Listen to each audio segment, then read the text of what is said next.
अस्सलामुअलैकुम वरहमतुल्लाहि वबरकातुहू। ये एक बच्चा है मेरा शागिर्द जिनका नाम हुनैन है।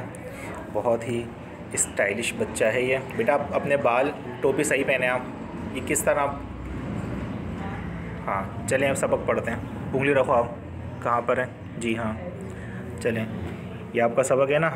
हिज्जे करें बिस्मिल्लाहिर्रहमानिर्रहीम, ज़ोर से बिस्मिल्लाहिर्रहमानिर्रहीम। हाँ अब पढ़ें। हमज़ा बा ज़बर अब, हमज़ा बा ज़बर अब, बा ज़बर बा, बा ज़बर बा, अब्बा, अब्बा।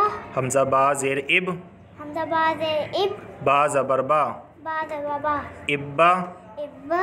हमज़ा बा पेश उब, हमज़ा बा पेश उब, बा ज़बर बा, बा ज़बर बा, उब्बा, उब्बा, अब्बा, अब्बा, इब्बा, इब्बा, उब्बा।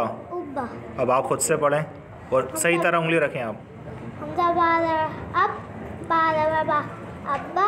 शाबाश। हमज़ा बा ज़ेर इब, बा ज़बर बा, इब्बा। हमज़ा बा पेश उब, बा ज़बर बा, उब्बा, अब्बा, इब्बा, उब्बा। अच्छा अब आगे पढ़ें इसका।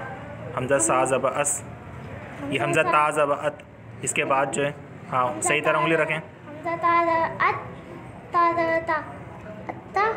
हमज़ा ता ज़ेर इत, ता ज़बर ता, इत्ता। हमज़ा ता पेश उत, ता ज़बर ता, उत्ता, अत्ता, इत्ता, उत्ता। हाँ अब तीस इसकी। हमज़ा सा ज़बर अस, सा ज़बर सा, अस्सा। हमज़ा सा ज़ेर इस, सा ज़बर सा, इस्सा। हमज़ा सा पेश उस, सा ज़बर सा, उस्सा। हमज़ा सा पेश हाँ उस्सा क्या हुआ? सा, इस्सा, उस्सा।